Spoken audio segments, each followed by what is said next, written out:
Queremos otra vez darle la bienvenida a todos, ¿verdad? Y, y vamos a ir a la palabra de Dios. Yo le pido que abra su Biblia en Romanos capítulo 8, le ponga que lo tenga ahí listo para ahorita que lleguemos ahí. Estamos con la serie La verdad del Evangelio de la Gracia, que es esta exposición que se está haciendo de la carta a los romanos. Es el tema número 22 ya, y el nombre del tema es libres de condenación, libres de condenación. Este capítulo 8 de Romanos es un capítulo, fíjense, muy importante. Ahorita le voy a decir por qué. Porque esencialmente trata acerca de la presencia y de la obra del Espíritu Santo en un creyente. Esencialmente trata eso.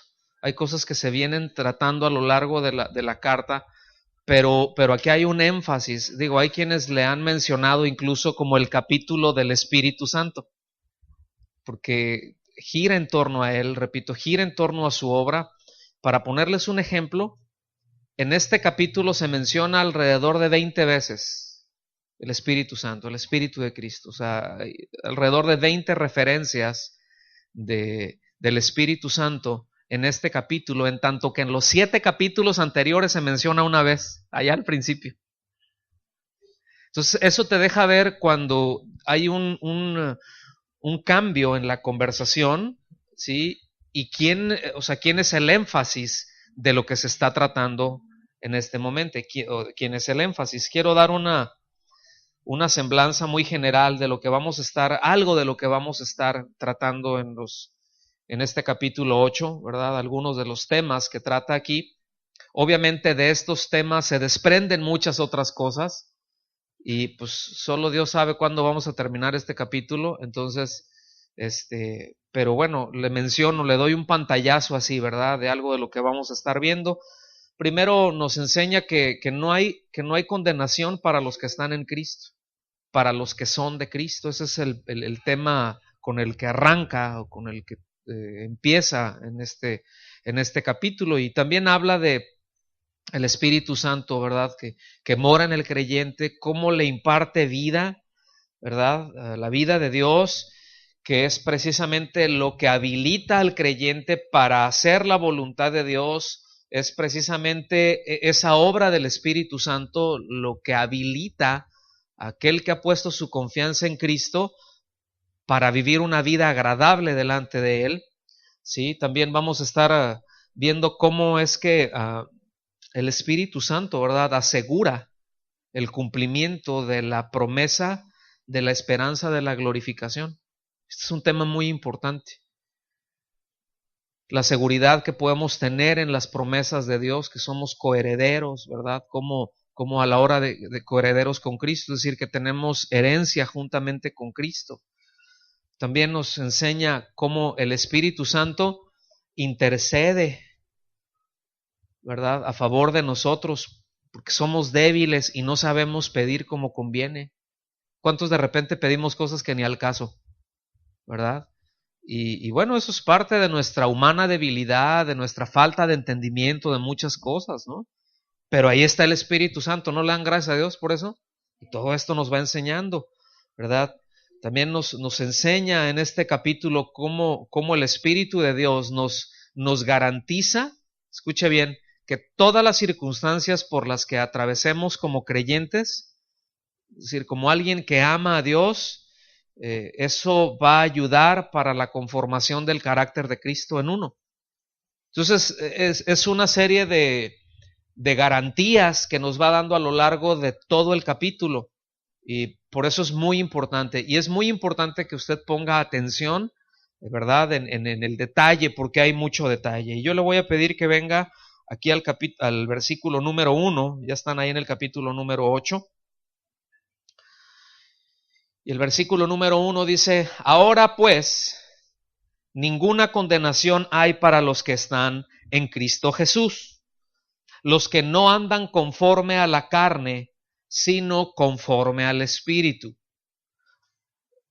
vamos a ir deteniéndonos en algunas de estas frases, pero de entrada yo lo que le quiero decir es esto, que a veces precisamente malentendemos, pero andar conforme al Espíritu no quiere decir que uno anda hablando y cantando en lenguas todo el tiempo, ¿sí? Eso no quiere decir andar conforme al Espíritu. Andar conforme al Espíritu quiere decir andar en conformidad, en obediencia a la palabra de Dios, hacia donde el Espíritu guía. Entonces, pero vámonos al principio del versículo. La primera parte dice, ahora pues, ¿verdad? Ahora pues indica que es una conclusión de todos los asuntos que venía tratando desde el capítulo 1 hasta donde terminó, hasta el capítulo 7. Es decir, ha venido tratando acerca de la condición del hombre natural. Obviamente habla del deseo de Pablo y cuando les dice que quiere ir a Roma, etcétera, etcétera. Pero aquí empieza a hablar, ¿verdad? Después de cuál es la condición del hombre natural. Dice qué es el evangelio, pero cuál es la condición del hombre natural. Después, por ahí en el capítulo 2, se desarrolla capítulo 2 y 3 acerca de la culpabilidad del hombre, es decir, se dedica un buen espacio para establecer la culpabilidad del hombre, por qué el hombre es culpable, justamente culpable delante de Dios en su estado natural, ¿verdad? Después de eso nos habla que la justificación es por fe, solamente por fe, no por obras, aparte de todo mérito, ¿sí? Solamente por la fe. Y después de eso, bueno, nos habla de la paz que tenemos por esa justificación, de los efectos de la justificación, de la nueva vida que tenemos en Cristo, ¿verdad? Hacia dónde nos lleva esa nueva vida que tenemos en Cristo. Y lo que vimos las últimas 2 semanas, las luchas internas, el origen, la causa de esas luchas internas. ¿Cuántos tienen luchas? Yo también, ¿sí? Y estuvimos hablando, ¿verdad?, acerca de todo esto y bueno, ahora pasa a explicar o a desarrollar de una forma más detallada lo que nosotros como creyentes podríamos llamar nuestra vida en el Espíritu, ¿sí? Porque esta es una parte muy importante que como creyentes, en lo individual, pero también como congregación, tenemos que andar. Es decir, hay una relación del creyente con la tercera persona de la divinidad, que es el Espíritu Santo. Y esto es muy importante, y es muy importante que lo dimensionemos, porque en el nombre del Espíritu Santo se han hecho muchas barbaridades. ¿Sí? En el nombre del Espíritu Santo se hacen cosas que son incongruentes y que son incluso contrarias, que son incluso heréticas, ¿sí?, a lo que la palabra de Dios establece. A veces porque a veces pensamos que una ocurrencia o que un sentir ya decimos que es del Espíritu, sentí del Espíritu, y el Espíritu Santo anda quién sabe por dónde, ¿no? Pero a veces se le echa la culpa al Espíritu Santo de muchas cosas y aquí nos empieza a hablar que no es así y por eso este capítulo es muy importante y por eso lo vamos a ver con mucho detenimiento. ¿Está bien? ¿Sí o no? Entonces esta vida en el Espíritu, bueno, tenemos que estar consciente de ello, estar muy atentos de ello y bueno, aquí empieza por establecer la realidad del Evangelio en quien ha creído.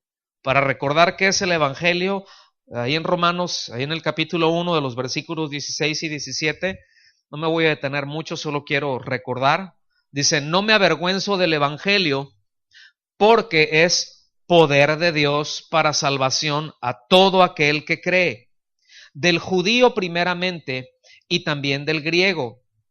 Pues en el Evangelio la justicia de Dios se revela o se manifiesta por fe y para fe, o es de principio a fin es fe, como está escrito, mas el justo por la fe vivirá. Entonces, el Evangelio, mis amados, es efectivo porque Dios es quien lo opera.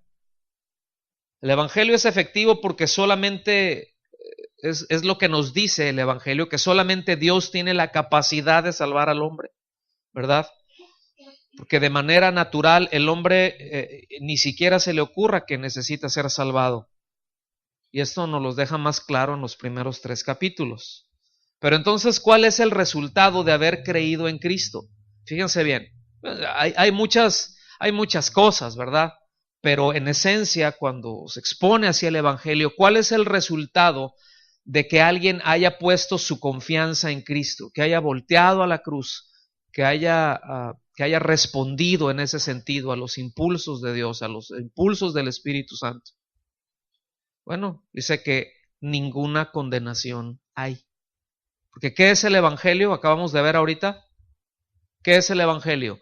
Poder de Dios para salvación a todo aquel que cree. O sea, poder de Dios se refiere a la capacidad que Dios tiene para salvar al que cree. ¿Está bien? De eso habla. Entonces, ¿cuál es el resultado de haber creído en Cristo? Pues que ha sido salvado, que ha sido justificado. Y justificación, salvación en este caso es un término judicial. El hecho de que ninguna condenación hay, quiere decir que no hay ningún cargo, ¿sí? Que no hay nada en contra judicialmente, que ahora sí que no tiene antecedentes penales, que está limpio, que está libre, ¿ok? Libre de la culpabilidad, libre de enfrentar los cargos que Dios le hace al hombre, está justificado. Entonces dice, ninguna condenación hay. Que condenación es lo opuesto a justificación. Hay condenación, no hay justificación. Si hay justificación, no hay condenación. Y debo decir que este es un texto que se ha aplicado muy mal a lo largo de mucho tiempo, ¿verdad? Que muchos se han desviado de su correcta interpretación y pues no hay ninguna condenación, aleluya, ¿verdad? Se ha tomado como un salvoconducto de una gracia muy mal entendida, ¿sí? De un hago lo que quiero y que nadie me diga nada. Estoy en Cristo, ninguna condenación hay, ¿verdad? Y a veces se acerca pues, algún hermano bien intencionado, movido por Dios para decir, oye, mira, no es el ánimo de ofender, ni de criticar, ni a lo mejor te vas a sentir, pues, a veces uno tiene que hacer a un lado los sentimientos, ¿verdad? Pero mira, tengo esta impresión, veo que hay esto en tu vida, si me permites, en todo amor y respeto, obviamente con la intención siempre de bendecir y siempre de edificar. ¿Estamos? Y eso lo respalda Dios, para eso estamos los unos a los otros. O sea, todos nosotros vivimos en cajitas de cristal, hermanos. No es de que estamos aislados y nadie se mete conmigo, es entre Dios y yo. ¿Y tú qué? ¿Tú qué? ¿Tú qué me vas a decir? Así no es en la iglesia. Eso no es el patrón que Dios establece para la iglesia. Y aquí no será así. ¿Está bien? Todos estamos a la vista de todos. Y cuando hay eso, ¿verdad? Oye, hermano, o hermana, fíjate que, mira, en amor te digo esto porque a lo mejor estoy equivocado, pero, o sea, si la sueltas, ¿no? Y el otro, ¿qué? ¿Y eso qué? ¿Tú qué me dices? Ninguna condenación hay para los que están en Cristo. No me vengas a condenar. Es que no está hablando de eso. No está hablando de eso, repito. No es ningún salvoconducto, ¿verdad? Eso es lo que pasa cuando se descontextualiza, cuando se toma alguna parte de la Escritura para afirmar lo que quiera afirmar. Y con eso puedes afirmar, con la Biblia puedes afirmar muchas cosas si lo descontextualizas. Sí, hay muchas barbaridades que han afirmado con la Biblia, que eso no quiere decir que sea así, simplemente lo han torcido. La palabra de Dios nos enseña, ¿verdad? Pedro dice que hay indoctos e inconstantes que tuercen la palabra de Dios para su propia perdición. Entonces, no, mis hermanos, debemos entender esto en el contexto, ¿verdad? Repito, aquí condenación es lo opuesto a justificación. Entonces, dice, ninguna condenación hay. ¿Cuánta condenación hay para el que está en Cristo? Ninguna, ¿verdad? Pero también aquí condenación se refiere a la libertad del poder esclavizante del pecado. O sea, también eso lo incluye. Es esa libertad porque la justificación y la santificación, aunque son dos cosas distintas, son inseparables. Es decir, cuando Dios salva a una persona, la salva para Él mismo, la aparta, la separa. ¿sí? Y entra en todo un proceso de limpieza, por así llamarlo, todo ese proceso de la formación del carácter de Cristo, en donde vamos aprendiendo acerca de la voluntad de Dios, en donde vamos creciendo en el conocimiento de la voluntad de Dios, ¿verdad? Y lo que hemos hablado en innumerables veces, ¿verdad? Vamos aprendiendo y decimos, ay, pues yo no sabía que esto estaba mal, yo no sabía que estaba haciendo mal. Y bueno, uno va, se arrepiente, Dios lo perdona y sigue uno avanzando. ¿Están conmigo? Y ese es todo un proceso, pero de entrada hemos sido justificados, el que ha creído ha sido justificado y ha sido apartado por Dios, es decir, es justo y es santo, pero hay un proceso. Y esas dos cosas, repito, aunque son distintas, o sea, es distinto apartar y declarar inocente, pero las dos van juntas, ahora sí que va junto con pegado, ¿ok? Y son inseparables, entonces va incluido el perdón y la purificación. Va incluido.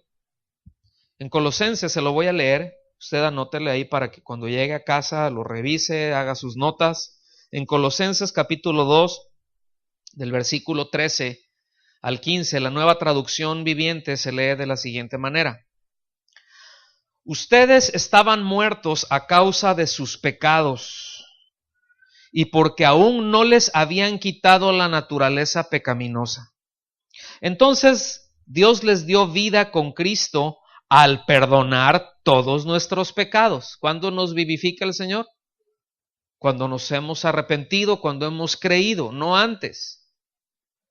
Él anuló el acta con los cargos que había contra nosotros, es decir, la acusación que había contra nosotros, culpable, dice, Él la anuló.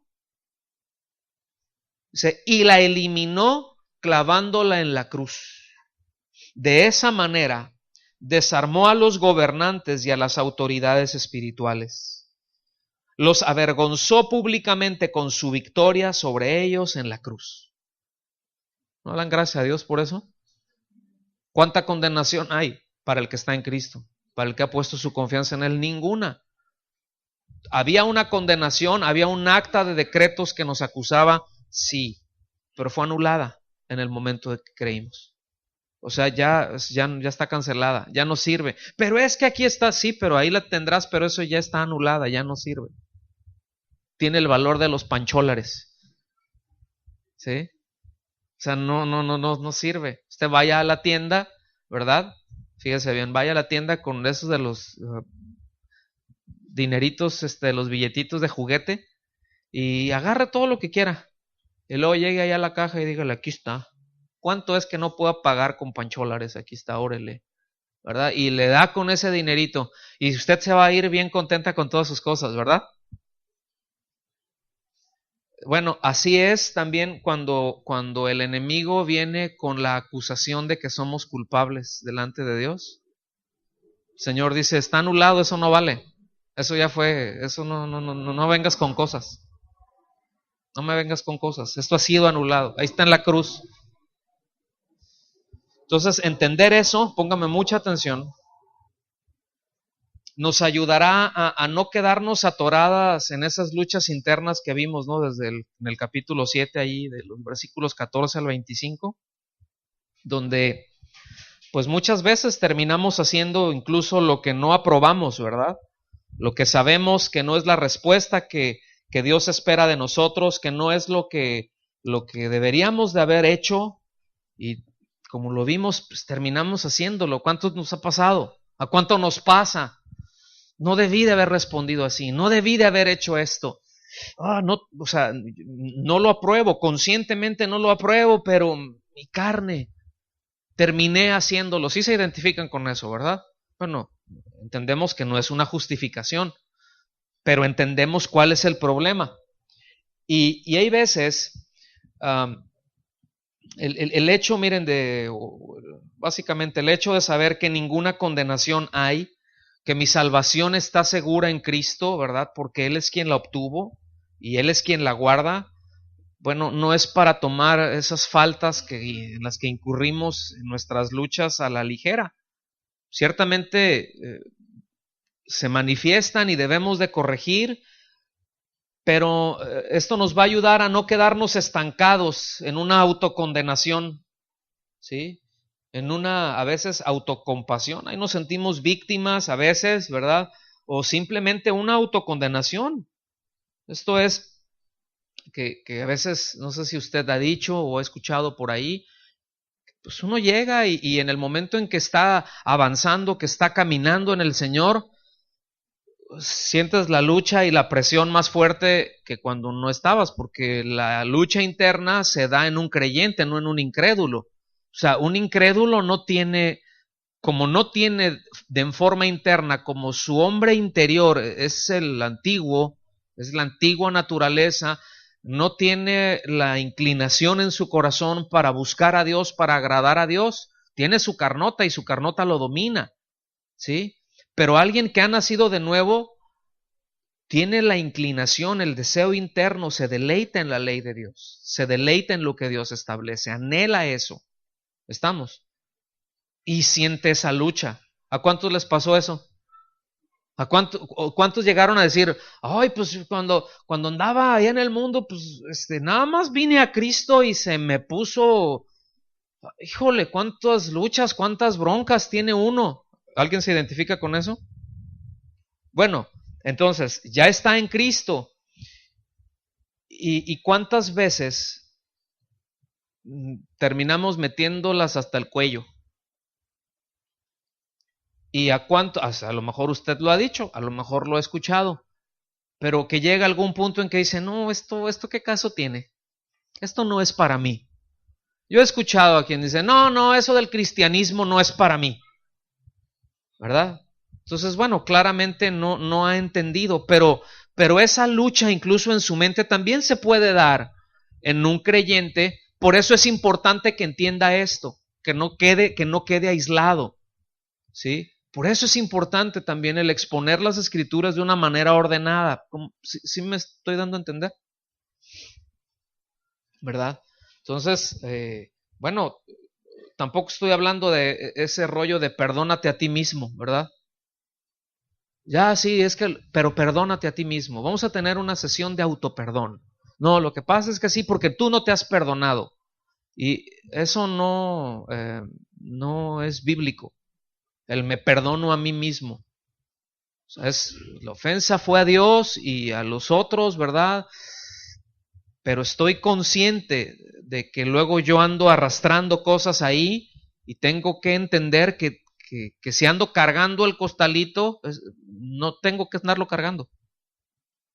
O sea, al entender esto, no tengo que andar cargando con culpas que no corresponden. Eso es a lo que voy. ¿Está claro o no? Si ofendió a Dios, si su comunión ahí se lastimó, vaya con el Señor y pídale perdón en fe, ¿verdad? O sea, es decir, en la certeza, en la seguridad que Dios dijo que podemos ir a pedirle perdón. Porque Él sabe que pecamos. La palabra nos dice que cualquiera que dice que no ha pecado, ya pecó. ¿Sí? Entonces, si hemos pecado, bueno, vamos, nos ponemos a cuentas con Él y Dios nos limpia, Dios nos restaura, hay provisión de perdón. ¿Estamos aquí? Ya hubo un sacrificio que alcanza para limpiarnos de todos nuestros pecados, hermanos. Entienda eso. Y ninguna condenación hay para los que están en Cristo, ¿verdad? O sea, mi comunión con Dios es un estado que, bueno, necesitará ser restaurado, pero mi justificación está intacta desde el momento en que creí. ¿Okay? Ahora, debo decirlo también, este asunto no es para todos, aquí no está hablando de todos, ¿eh? Aquí no está hablando de todos los hombres, sino solo para los que están en Cristo Jesús.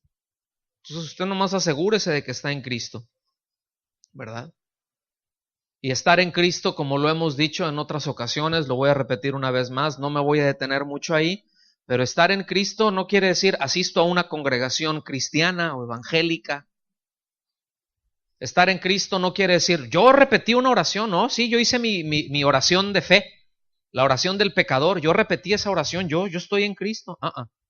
Estar en Cristo quiere decir estar unido a Cristo por la fe que tuvo en Cristo, por la obra de Dios en usted, no por una decisión suya, no por repetir una oración, no por nada de lo que usted o yo hayamos hecho. ¿Están aquí conmigo? Sino es por lo que Él hizo en donde yo o en quien yo he confiado. Y estar en Cristo habla de estar inseparablemente unido a Cristo. El que se une al Señor, un espíritu es con Él. Hemos hablado que esto en teología se le conoce como inmanencia. ¿Está bien? Es una unión en donde pues no se sabe dónde está Luis y dónde está Cristo, porque son uno solo y es inseparable. ¿Están conmigo? O sea, ya son parte de una misma cosa. Pero es que entonces, ¿por qué sigo pecando? Porque tenemos una carne que está vendida al pecado, que no ha sido redimida. Y ahí es en donde están los estiras y aflojes. ¿Están aquí? Entonces, comento esto porque no es difícil que nos lleguemos a encontrar en etapas de frustración o incluso de desesperación cuando nos damos cuenta que nuestras fuerzas, que nuestros recursos no alcanzan, y esa es una lección dura. Sí estoy en Cristo, pero me he esforzado, sí, yo sé que he confiado en el Señor, sí, yo sé que he confiado en Él, pero no me alcanza, y me esfuerzo y le echo ganas y no me alcanza. ¿Y a cuántos les pasa que eso es una lección difícil? Ahorita vamos a ver por qué. Miren,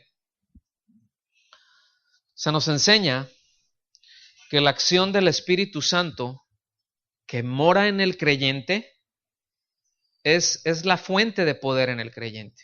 Es decir, es lo que le da la capacidad. Cuando hablamos de poder, no hablamos de azotar gente en el piso. Sí. O sea, ay, qué poder, es que uno se sienta acá, es que hay mucho poder. Poder habla de capacidad. ¿Sí? El poder del Espíritu Santo habla de la capacidad del Espíritu Santo para hacer. La capacidad, esa capacidad que el Espíritu Santo al estar en el creyente le da, repito, esa capacidad para hacer lo que a Dios le agrada, para hacer lo que Dios desea por medio de Cristo. Pero es la capacidad de Él que está en mí, porque mi carne, ahí no mora el bien. ¿Lo ven? Entonces, esa acción que está en el surge del Espíritu Santo, ¿verdad? Y bueno, que es el poder de Dios para cada uno de nosotros, para nuestro día a día. ¿Cuándo necesita el poder del Espíritu Santo usted? ¿Los domingos? ¿O cómo le hace? Llega el domingo y se carga, llena el tanque, dice, ¿verdad? Y ya más ahorita con el segundo gasolinazo del año. Entonces llega y carga, ¿verdad? Ya cargué poder.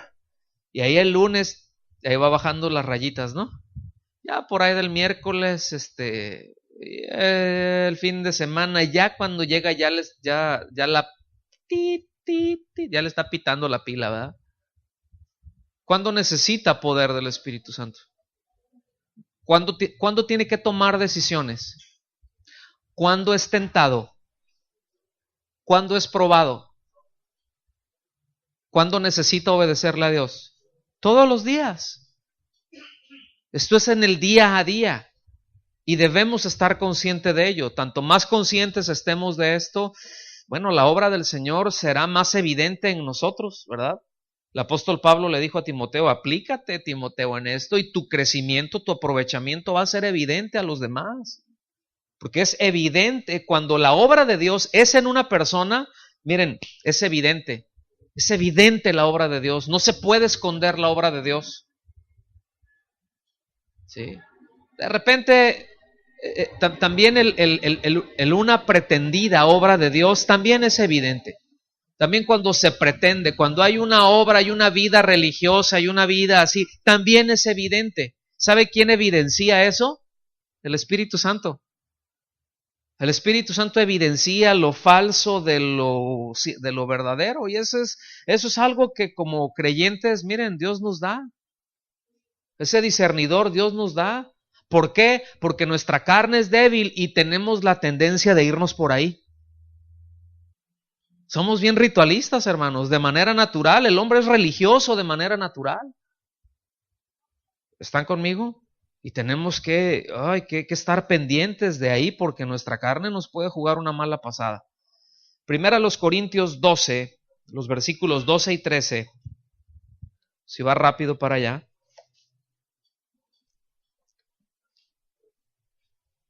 Dice, así como el cuerpo es uno, esto es un símil, ¿ok? Así como el cuerpo es uno y tiene muchos miembros, ¿cuántos miembros tiene su cuerpo? Muchos. Pero todos los miembros del cuerpo, siendo muchos, son un solo cuerpo. O sea, todos los miembros forman el cuerpo, ¿está claro? Dice, así también Cristo. ¿A qué se está refiriendo aquí entonces? ¿De qué está hablando? De la iglesia, de los creyentes del cuerpo de Cristo. ¿Ok? Que hay muchos creyentes, que hay muchos miembros, pero que hay un solo cuerpo. ¿Cuántos cuerpos tiene Cristo? Hay un solo cuerpo, con muchos miembros. ¿Sí? Cuando dice así también Cristo, está hablando, esto es los que le pertenecemos a Cristo. Los que Él redimió. Si alguien no ha sido redimido, si alguien no está en Cristo, pues no forma parte del cuerpo de Cristo, no forma parte de la iglesia de Cristo. Dice, porque, esa es la razón, porque por un solo espíritu, y está con mayúscula, por un solo espíritu, fuimos todos bautizados en un cuerpo. Esto quiere decir, no está hablando de el bautismo en el Espíritu Santo y empecé a hablar en lenguas y evidencia, no está hablando de eso. Aquí está hablando de que por un solo espíritu fuimos sumergidos en un cuerpo, que fue la obra del Espíritu Santo la que nos insertó en el cuerpo de Cristo en el momento en que hemos creído, que es por la obra del Espíritu Santo que nosotros pertenecemos. Obviamente por lo que el Señor Jesucristo hizo en la cruz, pero la obra del Espíritu Santo es traer convicción de pecado, de justicia y de juicio, de darnos a conocer la gloria de Cristo, de guiarnos, de consolarnos, de recordarnos. La obra del Espíritu Santo es impresionante, es absolutamente indispensable en el creyente. ¿Sí? Y todo esto que el Señor hace y todas las herramientas que el Señor hace, bueno, también son sobrenaturales. Los dones del Espíritu son sobrenaturales. ¿Estamos? Y son las herramientas. Al originarse en Él, pues es sobrenatural, no es de origen terrenal, no es de origen carnal. Las herramientas que se utilizan para la edificación del cuerpo de Cristo, por eso son dones de Él. Son dones que pertenecen al Espíritu. Eso es todo otro tema. Pero lo que estoy tratando de enfatizar es la absoluta necesidad de que como creyentes tenemos de la obra del Espíritu Santo en nuestras vidas, de ser sensibles, de estar conscientes de Él. ¿Sí? Por un solo Espíritu fuimos todos bautizados en un cuerpo, tanto judíos como griegos, tanto esclavos como libres, es decir, sin importar nacionalidad, estado civil, estado socioeconómico, si eres alto, chaparrito, güerito, morenito, como seas. ¿Sí? Eso no tiene absolutamente nada que ver. Dice, y a todos se nos dio a beber un mismo espíritu. A ver, ¿esto es literal? Se nos dio a beber un espíritu, bebe del espíritu, ¿verdad?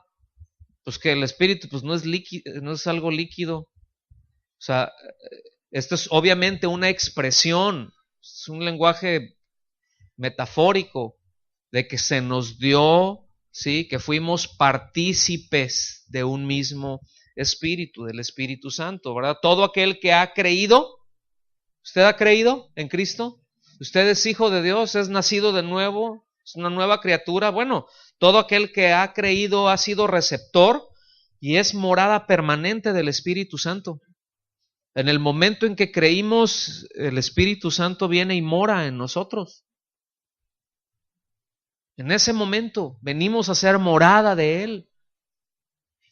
Esto es muy importante que usted lo entienda. Que a veces los trasfondos, yo entiendo que hay trasfondos de que, bueno, no, yo tengo a Cristo en mi corazón, pero no, quiero otra cosa. Y bueno, sí, yo entiendo que hay experiencias que tenemos con el Espíritu Santo y que esos son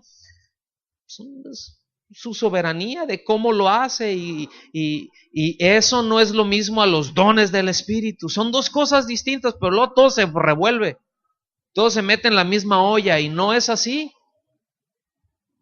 Lo que acá en la carta a los Romanos está dejando claro, y también aquí esto que estamos viendo, es de que todo creyente es receptor del Espíritu Santo. Si no, ¿cómo pues? Si no, ¿por la obra de quién? ¿Están aquí conmigo? Entonces, bueno, Cristo nos ha hecho inocentes, nos ha dejado en libertad del pecado para hacer la voluntad de Él y contamos con su presencia, contamos con la presencia del Espíritu Santo para ello, que nos da fuerzas. ¿No le da gracias a Dios por eso? ¿No le dice, Señor, gracias porque enviaste a tu Espíritu? Ahora, ahí les va, pregunta teológica de examen. ¿Sí? ¿Usted cómo sabe que el Espíritu Santo ha sido enviado a nosotros? ¿Cómo puede tener esa seguridad? Que el Espíritu Santo ha sido enviado.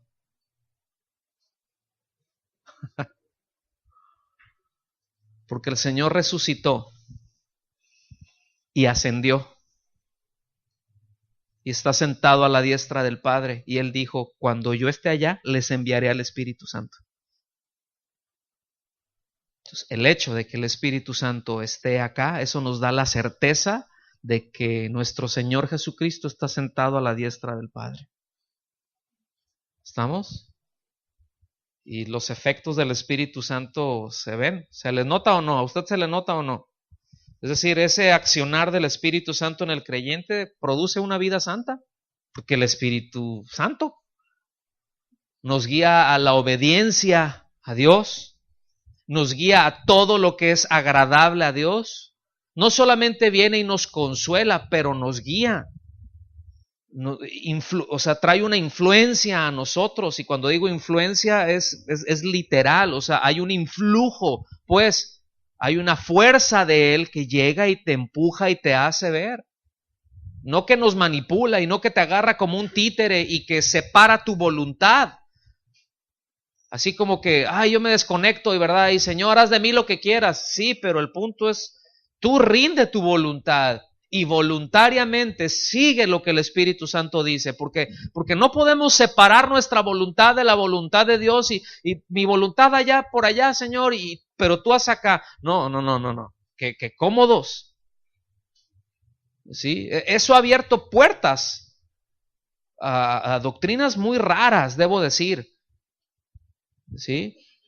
O sea, doctrinas de orientales que se ha hecho un sincretismo en buena medida en algunos grupos pseudo cristianos, ¿verdad?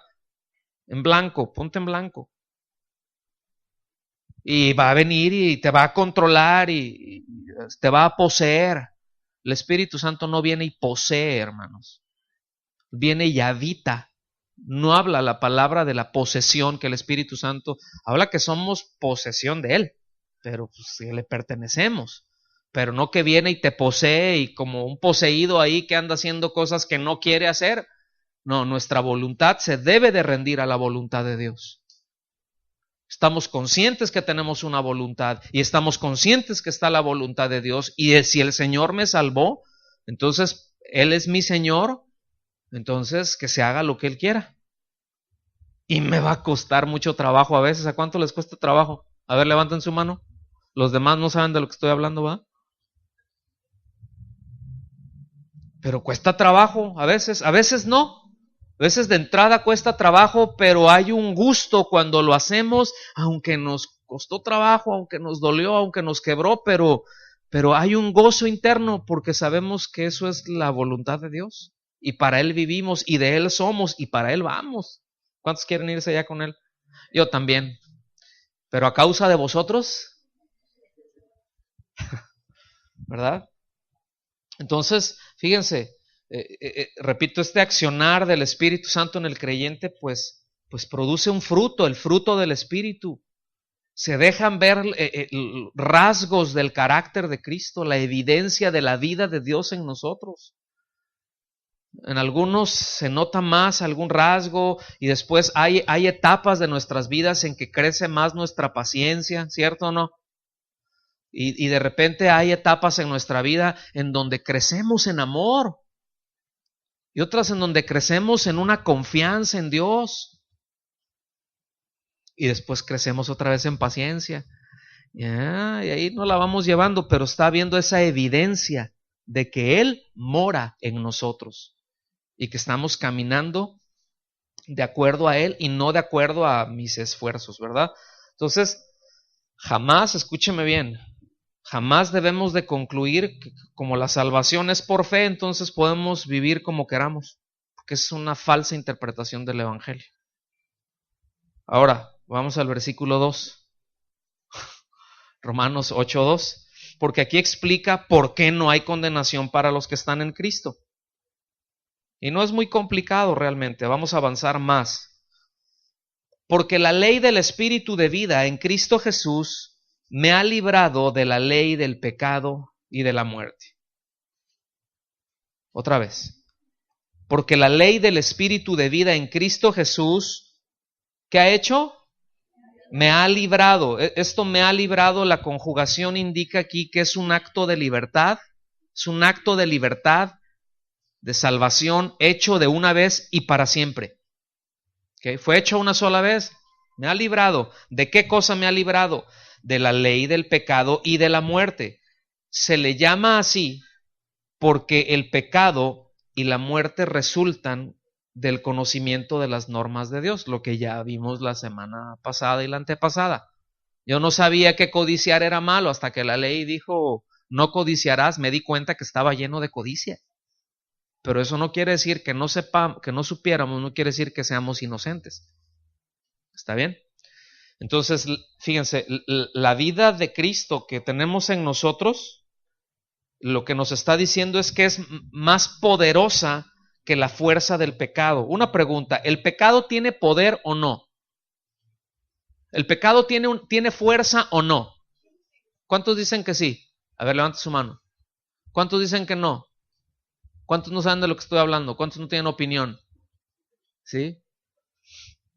Pero el pecado, lo cierto es que tiene una fuerza. Pregúntele a su carne. Vean cómo pega esos jalones, ¿verdad? Que si nos descuidamos, nos pone unas revolcadas de aquellas, porque tiene fuerza. Pero lo que nos dice la Escritura es que la vida de Cristo es más fuerte que el pecado. ¿Sí? ¿No le dan gracias a Dios por eso? ¿Cuántos tienen la vida de Cristo? Bueno, mayor es el que está en nosotros. Mayor es el que está en nosotros, ¿verdad? Entonces, el arma con la que el pecado sujeta al hombre, en el temor al hombre, pues es la muerte. Eso es lo que el pecado hace. Mata, ¿sí? Más que el Señor ya la venció con su muerte y su resurrección. ¿Estamos? ¿Ya la venció? ¿Dónde está, oh muerte, tu aguijón? ¿Dónde está, oh sepulcro, tu victoria? Se sorbida es la muerte en victoria. O sea, así como, en otras palabras, es como, ¿qué traes? ¿Qué? ¿Sí? Asústame, león. No, pero sí debemos de estar conscientes de esto. El pecado ejerce una fuerza en nuestra carne, pero la vida de Cristo es mayor que nosotros y estar en Cristo es precisamente lo que nos permite vivir vidas agradables a Dios, ¿verdad? Vidas que no son controladas por el pecado. O sea, la vida que tenemos en Cristo rompe el poder del control del pecado sobre nosotros, ¿verdad? Nada más que póngame atención, dice, bueno, pero si yo soy creyente y ando con este rollo. Bueno, nada más que en la práctica hay quienes obedecen a los apetitos de su carne, ¿sí? Y presentan voluntariamente sus miembros como instrumentos de iniquidad y no como instrumentos de justicia.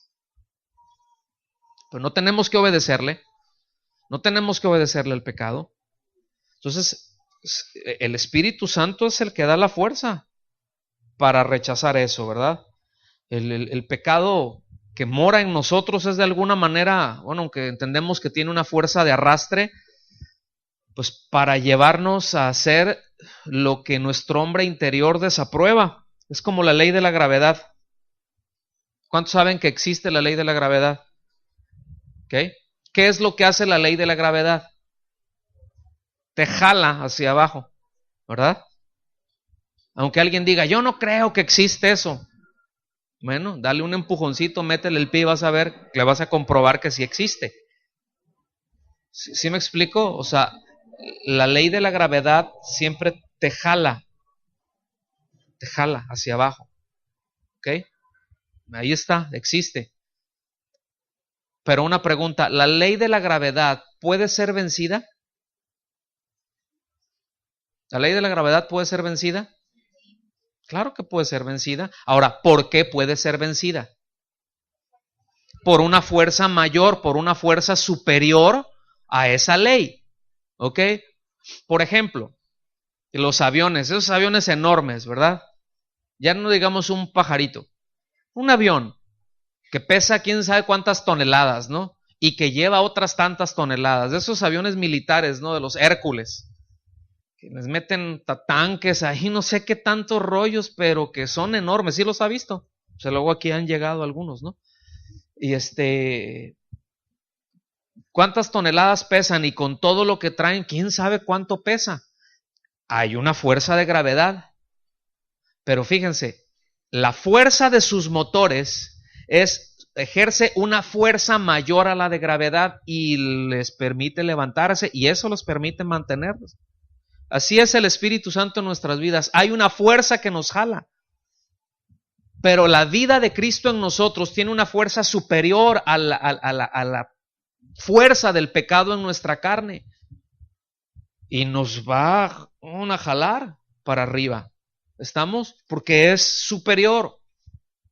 Tiene una capacidad superior a la capacidad carnal, porque recuerden que somos de esta tierra, ¿sí? Pero eso nada tiene que ver con que, bueno, pues es que jala y el cuerpo tira para el monte, usted sabe, pastor. No estamos hablando de eso. Pero nada más estamos conscientes de que nadie puede vencer al pecado en sus propias fuerzas. ¿Sí? Nadie puede, o sea, en nuestra propia fuerza no podemos vencer al pecado porque el pecado mora en nuestra carne. Sería como un autogol. Sí, pero eso no, o sea, eso no se da. Pero escuche bien, en la mente religiosa sí se da. En la mente religiosa sí piensa que porque voy al culto, porque hago esto, porque aquello, ya eso me da un poder espiritual, cuando nada que ver. Voy a dejar de comer como hablamos la otra vez, está bien, si quiere ayunar, ayune, es algo bueno, está bien, ¿sí? Pero no piense que porque va a ayunar le va a vencer al pecado, que eso no enseña la Biblia. Que probablemente durante ese ayuno peque más de lo que hubiera pecado si no hubiera ayunado. Porque como les dije la otra vez, ¿no? Luego ya a las 3 de la tarde ya le brincó el sapo, ¿verdad? Ya el azúcar ya anda para el lado de los tomates y anda con un humorcito. ¿Y qué es eso? La carne. Y reaccionando, ¿verdad? Y después ya al final del día, pues es que ya, ay Señor, ya una y me pego un atracón de tacos, ¿verdad? Y pequé de gula. Aleluya, ¿no? O sea, en la mente religiosa sí existe la idea de que puedo vencer al pecado en mis fuerzas, porque todo lo puedo en Cristo que me fortalece. Eso no es entender lo que la palabra de Dios nos dice. En Tito, capítulo 3, versículos del 4 al 7, la Nueva Traducción Viviente se lee así. Pero cuando Dios, nuestro Salvador, dio a conocer su bondad y amor, fíjense bien, Él nos salvó. No por las acciones justas que nosotros habíamos hecho, sino por su misericordia. Nos lavó, quitando nuestros pecados, y nos dio un nuevo nacimiento y vida nueva por medio del Espíritu Santo. Versículo 6 de la Nueva Traducción Viviente. Él derramó su Espíritu sobre nosotros en abundancia por medio de Jesucristo, nuestro Salvador. Por su gracia, Él nos declaró justos y nos dio la seguridad de que vamos a heredar la vida eterna. Fíjense. Versículo 3. Lo que era imposible para la ley, por cuanto era débil por la carne. ¿De quién está hablando de por cuanto era débil por la carne? ¿De la ley o de uno? De uno. No es de que la ley sea débil. Uno, está hablando de la debilidad de uno. Dios, enviando a su Hijo en semejanza de carne de pecado y a causa del pecado, condenó al pecado en la carne. Parece un trabalenguas, ¿verdad? Pero mire, tranquilo porque no está complicado. Dice, lo que era imposible para la ley, por cuanto era débil por la carne. ¿A qué se está refiriendo lo que era imposible para la ley? Hacer justo al hombre. ¿Ok? Justificar al hombre. Ahora, la ley tiene la capacidad, es decir, la ley aquí se está refiriendo a las demandas de Dios, absolutamente todas las demandas de Dios. ¿Sí? Pregunta, ¿qué hombre puede cumplir todas las demandas de Dios? Entonces, es imposible para la ley que la ley te justifique porque eres débil, hombre. ¿Está claro eso? Ahora, debo decir algo. O sea, es decir, la corrupción del pecado en la carne, eso es lo que hace imposible para la ley que justifique. ¿Está bien? Porque a causa de nuestra debilidad no podemos romper esa fuerza de gravedad. ¿Se acuerda que lo acabamos de mencionar ahorita? Entonces, escuchen bien. La débil no es la ley, porque la ley es de Dios, es buena, es santa y es justa. ¿Sí? Y le voy a decir algo, si hubo quien la cumplió en cabalidad y fue declarado justo por cumplirla, si hubo quien, Jesucristo. ¿Ok?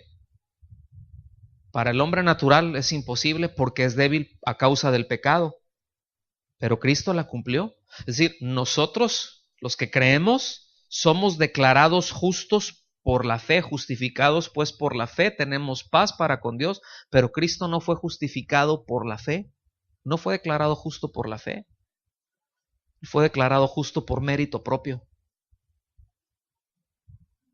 Y eso tenemos que tenerlo muy en cuenta. Van a ver por qué. Nosotros no la podemos cumplir, repito, por enésima vez a causa de nuestra debilidad, porque nuestras obras no pueden producir lo que Dios demanda. Por eso viene la segunda parte del versículo, dice, Dios, enviando a su Hijo. ¿Sí? ¿Qué hizo Dios? ¿Qué dice Juan 3:16? De tal manera amó Dios al mundo que ha dado a su Hijo unigénito. Más adelante menciona que fue enviado, ¿sí? Que fue dado, que a esto vino. Entonces, esto nos indica que es Dios el que tiene la iniciativa para salvar al hombre, que la salvación se origina en Dios y no en la voluntad del hombre, ¿verdad? Pero Dios nos muestra su gran amor al enviar a su Hijo, porque éramos débiles para cumplir las demandas de Dios para ser justos. Entonces vino alguien a cumplir esas demandas de Dios. Vino alguien a cumplir esas demandas de Dios. A eso envió Dios a su Hijo, a cumplir las demandas de Dios, y Él las cumplió. Ahora, ¿de qué manera envió Dios a su Hijo? Vino con toda su gloria, con todo su poder, con toda su majestad eterna. ¿Cómo vino? En semejanza de carne de pecado. Esto no quiere decir que en pecado. Y aquí les va una pregunta de examen. ¿Cristo pudo haber pecado? A ver, ahí como que sí. ¿Cristo pudo haber pecado? ¿Por qué no? Bueno, la respuesta es un rotundo no. Porque fue enviado en un cuerpo semejante al nuestro. pero sin pecado, con todas las limitantes de un cuerpo como el nuestro, ¿sí? Que tiene hambre, que tiene frío, que se cansa, que necesita dormir, que necesita ir al baño, que le duele, que sangra, pero sin pecado, hermanos. Eso es tan importante, ¿sí? Por eso fue en semejanza a nosotros, en semejanza, vino en carne, en semejanza nuestra, pero nunca habitó en él el pecado, porque en la encarnación el elemento humano fue dado por María, pero el elemento santo, ¿verdad? Esa parte inmaculada fue por el Espíritu Santo, cumpliendo la promesa de Dios, ¿sí? Allá a Eva, que nacería de una virgen. ¿Están conmigo? Sí, como en el anuncio, ¿verdad? Y cuando el ángel vino y le dice a María, ¿qué crees? Ay, híjole, ¿y cómo va a ser eso? Pues si soy virgen, tú tranquila, ¿sí? Es una obra del Espíritu Santo. Hijo del Altísimo. Sin pecado, hermanos.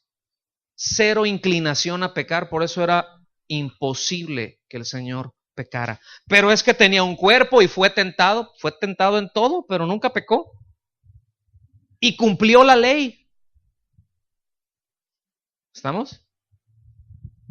Nunca desobedeció a sus padres. Nunca hubo un acto de desobediencia. ¿Se lo puede imaginar? Papaces y mamaces. O sea, qué maravilla, ¿no? En el cielo, pues bueno, para allá vamos. ¿Cuántos van para allá? Ay, gracias a Dios. ¿Sí? ¿Están aquí conmigo? Entonces, ahora, ya fue en su cuerpo. ¿Y qué hizo el Señor ahí en ese cuerpo? Sígame. Era imposible para la ley justificar al hombre, ¿verdad? ¿Por qué? Pues porque el hombre es débil, entonces termina condenándolo, no justificándolo. Termina condenándolo, termina mostrándole al hombre cómo está. Entonces, Dios toma la iniciativa y envía a su Hijo en semejanza de carne, en semejanza, con un cuerpo como el nuestro, pero sin pecado. ¿Para qué? Para cumplir la ley, en semejanza de carne de pecado, y a causa del pecado, ¿qué fue lo que hizo Dios? Condenó al pecado en la carne. Escuche bien. Ahora, Dios en el cuerpo de su Hijo ejecutó la sentencia contra el pecado. Pero si Él era justo, precisamente era lo único aceptable para Dios. Tenía que ser un sacrificio santo, absolutamente puro, sin ningún defecto. Tenía que ser Él, solamente Él. Esa es la sustitución.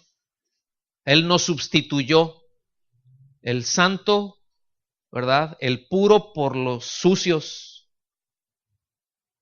El bueno por los malos. Eso es una sustitución. Mas Dios muestra su amor para con nosotros en que nos da todas las cosas que le pedimos. Y todos los juguetes que le pedimos y todas las comodidades que le pedimos. En eso, ahí se muestra que soy el chiqueado de Dios. En eso muestra Dios su amor. ¿Cuál es la máxima muestra del amor de Dios?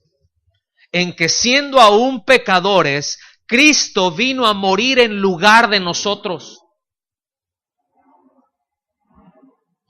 Segunda a los Corintios 5:21, en la Nueva Traducción Viviente se lee así: pues Dios hizo que Cristo, quien